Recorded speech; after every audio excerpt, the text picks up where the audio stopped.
தினமொரு மதிப்பெண் டாபிக்ல தமிழ்நாடு அட்மினிஸ்ட்ரேஷன் சப்ஜெக்ட்ல நீங்க என்ன கொஸ்டின் பார்க்க போறோம்னா, which year Tamil Nadu legislative council was abolished?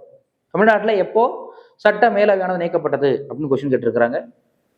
So 1919 Montagu Chelmsford reformation act, Montagu Chelmsford reformation act சட்டத்தின்படி மாகாண நடத்தப்பட்ட தேர்தலில் அதன் மூலியமா சட்டமன்ற மேலவையானது உருவாக்கப்படுகிறது.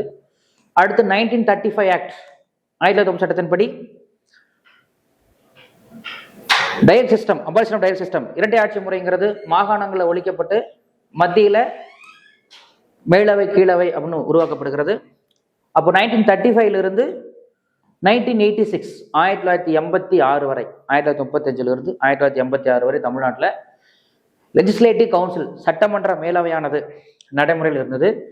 1986 எம்ஜிஆர் உடைய ஆட்சி காலத்தில் சட்டமன்ற மேலவையானது நீக்கப்பட்டது. மறுபடியும் 2006 to 2011 கருணாநிதியோட ஆட்சி காலத்தில் 2010 சட்டமன்ற மேலவைகள் தீர்மானம் நிறைவேற்றப்பட்டு பார்லமெண்டத்துக்கு அனுப்பப்படுகிறது. பார்லமெண்ட் ஒப்புதல் வருவதற்கு முன்னாடி 2011 தேர்தல் நடைபெற்றது. ஸோ தேர்தல் நடைபெற்ற பின்னாடி மறுபடியும் ஜெயலலிதாவுடைய ஆட்சி காலத்தில் சட்டமன்ற மேலவை தேவையில்லை அப்படின்னு ரெசல்யூஷன் தீர்மானம் நிறைவேற்றி பார்லமெண்ட்டுக்கு அனுப்பப்பட்டு இப்போ வரையும் தமிழ்நாட்டில் சட்டமன்ற மேலவையானது நடைமுறையில் இல்லாமல் இருக்கு. சரிங்களா?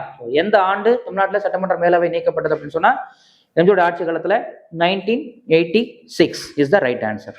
தேங்க்யூ.